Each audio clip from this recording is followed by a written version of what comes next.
மாப்பிள்ளை நீங்க கொஞ்சம் வாங்க வீடியோ இருங்க. வேணாம். இல்ல எனக்கு தயவு செய்து காக்கா இது உடன்பாடு இல்லைன்னு சொன்னா நீங்க அதை பத்தி பேசாதீங்க. தயவு செய்து நீங்க பொறுப்புல இருக்கிறீங்க, நான் மதிக்கிறேன். அரசாங்கத்துக்குள்ள ஹைகோர்ட்டுக்குள்ள போய் நான் வீடியோ எடுக்கிறேன். நாளைக்கு ஏதாவது ஒன்று முன்ன பின்ன ஆச்சுன்னா எடுக்கிறவனா இங்க பாருங்க, சென்னை ஹைகோர்ட்டுக்குள்ளேயே போய் நான் வீடியோ எடுக்கிறேன். அதுக்கு பெர்மிஷன் வாங்கி வச்சிருக்கேன். எந்த ஒரு சம்பவம் நடந்தாலும் வீடியோ ஆதாரம் வேணும். அரசாங்கமே சொல்லுது வீடியோ எடுக்குண்டு. மாப்பிள்ள இங்கே வாங்க, இங்கே இருந்து கரெக்டாக அரசாங்கமே சொல்லுது வீடியோ எடுக்க சொல்லி. இதுக்கு முன்னாடி தெரியாது. எனக்கு ஒரு பேனா பேப்பர் போதும். நான் 100 படிச்சு வந்தவன். இது கெடுக்கிறது கிடையாது. தயவு செய்து அந்த வார்த்தையை யூஸ் பண்ணாதீங்க.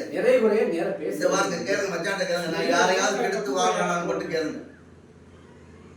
மச்சானே தப்பா சொன்னா கூட உரிமையோட நான் கண்டிப்பேன். மச்சான் நீங்க செஞ்சே சரியில்லை மச்சான், முறையில் எடுத்து கண்டிப்பேன். நான் அந்த மாதிரி ஆளு அல்ல. தயவு செய்து எனக்கு அந்த இது கேட்காதீங்க. நீங்க எல்லாம் பெரியவங்க, வயசுல மூத்தவங்க, நீங்க அந்த வார்த்தை பேசாதீங்க. மன்னிக்க கூடிய அளவு கரெக்ட். அல்லாஹ் நேசிக்கிறான், மன்னிப்பை விரும்புறான். ரசூலுல்லாஹ் சொல்லியிருக்காங்க. ஆனா மார்க்கத்துல கொஞ்சமாவது ஈடுபாடு இருக்குதா? எடையை குறைக்க கூடாது. கொஞ்சம் இருங்க ஆஜி, தயவு செய்து கிராஸ் பண்ணாதீங்க. குர்ஆன் என்ன சொல்லுது? எடையை குறைக்கிறவன் நாசமா போயிடுவான்னு சொல்லுது. ரசூலுல்லாஹ் சொல்லியிருக்காங்க. எடையை குறைக்கிற விநியோக முறை சரியில்லை. கடை திறக்கிறதுல இருந்து கடை பூட்டுற வரைக்கும் கம்ப்ளைண்ட். மக்களை அலகழிக்கிறது, முறையான விநியோகம் கிடையாது. நேற்று என்னென்ன சாமான் வந்துருக்கு லிஸ்ட் நான் தரவா? ஸ்டாக் வந்தது தரவா? ஆயில் மட்டும்தான் வந்துச்சுன்னு செய்ய மக்களை அலகழிக்கிறீங்க. ஒரு பாக்கெட் எம்ஆர்பி 25 ரூபாய்ன்னு சொன்னா நீங்க எப்படி 35 ரூபா வாங்கலாம்? ரேஷன் கடை ஏன் 30 ரூபா வாங்குறீங்க? ஏன் தம்பி 30 ரூபா வாங்குறீங்க?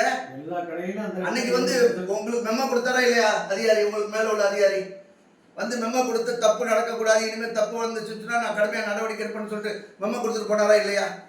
அதுக்கு சாதாரணமாக ஒரு 10 பேருக்கு நீங்கள் கையெழுத்து வாங்குற மாதிரி வாங்கிட்டு எழுதுற மாதிரி எழுதிட்டு நீங்கள் ஃபோர்ஜரி கையெழுத்து போடுறீங்க. அதுக்கு ஆதாரமாக நான் வீடியோ வாங்கி வச்சிருக்கேன்.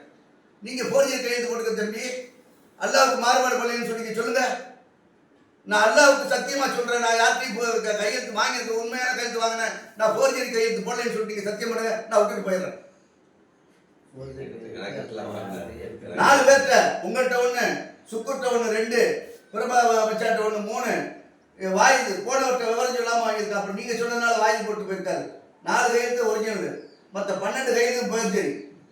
என்னால் நிரூபிக்க முடியும்.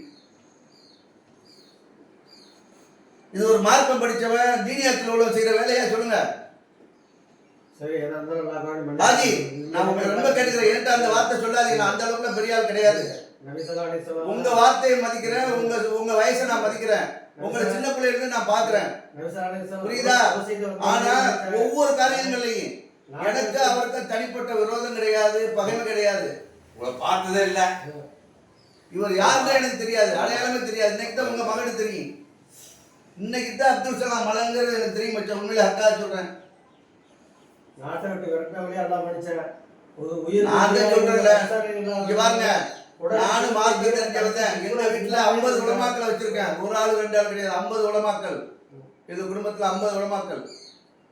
நீதி, நேர்மை, நாணயம், இது 3 தான் இருக்கு. நீங்க அப்பா படிச்சு கொடுத்தது, இது காக்கடார் படிச்சு கொடுத்தது. நீங்க சொல்றது தப்புன்னு சொல்றேன், உண்மைதான். அதான் 70 ரூபாங்க டோட்டல் அமௌண்ட். 70 ரூபா ஹாஜி கொஞ்சம் இருங்க. 70 ரூபா டோட்டல் அமௌண்ட் வருது. 110 ரூபா வாங்குறாங்க.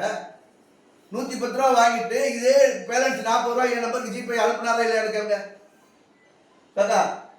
கேளுங்க அக்கா. 70 ரூபாய் வேற என்ன போடுற? அதையும் சொல்லு. அவருக்கு வேற சாம கொடுக்கல. நான் சொல்ல பாக்க சொல்லு. அவர் கேட்கிறாருல, எங்களுக்கு தரலையா? பொருளை தரலையா? யாரையும் சொல்றாருல. அப்படியே திருப்பி 40 ரூபாய்க்கு ஜிபே அனுப்புனீங்க. எப்படி அனுப்புனீங்க? அந்த 3 காலுக்குள்ள நான் என்ன சொல்றேன், 70 ரூபா வருது.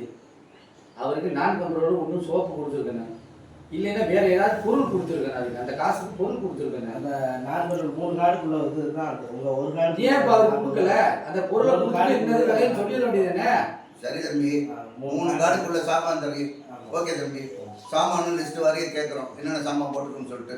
அந்த சாமானை போட்டு அதுக்குள்ள விலையை போட்டு காசு வாங்கிட வேண்டியது. சீனி பருப்பு பாமாயில் மட்டும்தான் அதுல விசிலையும் வரும் பில்லுலையும் வரும். கரெக்ட்.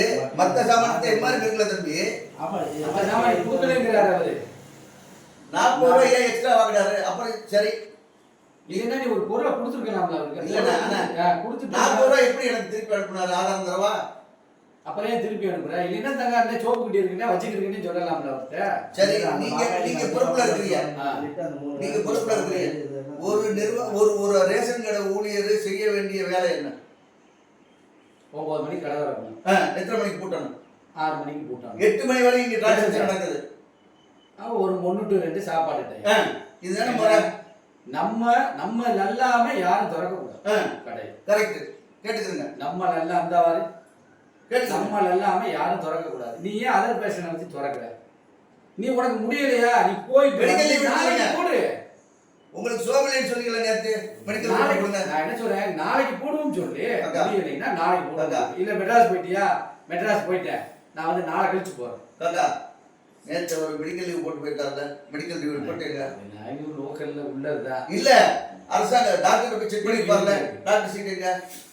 இல்ல அவர் லோக்கல்ல அவர் நேத்து வீட்ல அப்புறம் ஏன் போய் சொல்றாங்க ஆஸ்பத்திரிக்கு போனது? இல்ல இருக்கட்டும் மச்சான். ஒரு மாத்திரைக்காக லிஸ்ட் எழுதி கொடுத்தாங்களா இல்லையா? அவரே நான் போய் சொல்றேன். அவர் நேத்து லீவு வந்து வீட்ல இருந்துட்டு போறாரு. நான் இது விஷயமா உங்க ஒரு ஜமாத் தலைவர் முன்னாடி நீ என்ன செய்யணும், நாளைக்கு லீவா டிஎஸ்ஓட்டையோ சிஎஸ்ஆர்டியோ சொல்லி ஒரு பெர்மிஷனை வாங்கி அதுக்கப்புறம் செஞ்சிருக்கேன். எனக்கு ஒண்ணு பெரிய பிரச்சனை கிடையாது. இங்க பாருங்க. இல்லண்ணா அண்ணா உங்க பேர் என்ன? பாப்பா பேர் பாருங்க. எந்த விஷயமா இருந்தாலும் அவர் டிஸ்கஸ் பண்ணுவோம். எனக்கு அவ்வளவு விருப்பம்னா இல்ல நான் பொதுவான கதை சொல்றேன். ஊர் பிரச்சனையில இருந்து, சமூக பிரச்சனையில இருந்து, தனிப்பட்ட பிரச்சனையில இருந்து. அவர் உங்களுக்கு மட்டும் இல்ல, ஊர்ல உள்ள எல்லாத்துக்கும் இறக்கப்பட்டு தான் ஓஞ்சு போயிட்டாரு மாமா. ஆனா அன்னைக்கு நன்னடத்தை சுட்டி எழுதி போட்டு கொடுத்துருக்காரு. மச்சான் மேல வருத்தப்பட்டேன். என்ன சொல்றீங்க? கரெக்டா சர்வீஸ் நடக்குது. எல்லாத்தையும் நல்லது செய்யணும்னு நினைக்கிறேன். நல்லா இருக்கீங்க. என்ன இல்ல நான் என்ன சொல்றேன், நம்ம மூமி அதுல மாற்றம் கிடையாது. இல்ல அதுல என்ன மாற்றம்? இந்த 5 வருஷமா நான் ஏதாவது உங்களை ஃபாலோ பண்ணிருக்கேனா? உங்களுக்கு ஏதாவது டார்ச்சர் பண்ணிருக்கேனா? எந்த பிரச்சனையும் கிடையாது. அல்லாஹ் இருக்கான். எனக்கு இருக்கா இன்னைக்கு தான் இருந்தார் மகனே எனக்கு தெரியும். இப்ராஹிம் பாய், எங்க சின்னம்மா கணவன் இல்லாதவங்க, வருமானமே கிடையாது. நாங்கள் மாதம் 500 1000 கொடுத்தாருந்தேன். அப்போ அவங்க கண்ணீர் வடிக்கிறாங்க. நான் வேணான்னு சொன்னாலும் கொடுக்குறேன்ப்பா தம்பி, நான் என்னதான்ப்பா செய்கிறது சொல்லுப்பா அப்படின்னு சொல்லிட்டு மம்மது மாங்கிறவங்க ரொம்ப வருத்தப்படுறாங்க. அப்போ நான் சொன்னேன், சரிம்மா சாச்சி சொல்கிறேன் சாச்சி அப்படின்னு சொல்லிட்டு வந்தேன். அப்புறம் நேற்று வந்து மொத்தம் எல்லாமே சேர்ந்து எல்லா சமூகமும் சேர்ந்து எல்லாம் சேர்ந்தாதான் எல்லாத்துக்கும் ஆதாரம் இருக்கு. ஆதாரம் இல்லாம நான் பேச மாட்டேன். என் பசங்க 5 பேர் டிகிரி ஓடுறாங்க, எல்லாம் எம்பிஏ முடிச்சவன். ஆனா உங்க குடும்பமே படிச்ச குடும்பம் எங்களுக்கு தெரியாதா? இல்ல அப்புறம் என்ன மெட்ராஸ்லயே இருக்க போகும்போது பாக்குறேன். இப்ராஹிம் சார் கணி தொழில் வச்சு கொடுத்தவன் நான் தான். என்னைய மோசம் பண்ணிட்டு ஓடியாந்தான் அவன். இங்க வந்து சொல்லி இன்னைக்கு நல்லா இருக்கானா? நல்லா தானே இருக்காரு. இல்ல மோச நாசம் பண்றேன் எவனும் நல்லா இருக்க மாட்டேன். நல்லா இருக்கணும்னு நினைக்க, நல்லா இருக்கணும்னு நினைச்சு நான் தொழில் வச்சு கொடுத்தேன். பாசிட்டிவா நினைப்பா. நல்லா இருக்கணும்னு என் வீட்டுல 2 வருஷம் தங்க சாப்பாடு கொடுத்து நல்லது எதிர்பார்த்து இந்த இப்ராஹிம் சார் கணி மளிகை கடை வச்சிருந்தானே, நம்ம போற ரோட்ல போயிட்டு அமீது மகன் அமீது நம்ம காதல் வைக்கிற எல்லாம் அனந்தமி தானே. அது என்னோட படிச்ச ஒரே காரணத்துக்காக 2 வருஷம் நம்ம கடையில் வச்சு ட்ரைனிங் கொடுத்து தங்க வச்சு இதெல்லாம் பண்ணி வேலை செய்யறதுல நானும் இன்வெஸ்ட்மெண்ட் பண்ணி அவனை இன்வெஸ்ட் பண்ணி கடையை வச்சு ஓப்பன் பண்ணி 98ல் எனக்கு தெரியாமையே என் கடை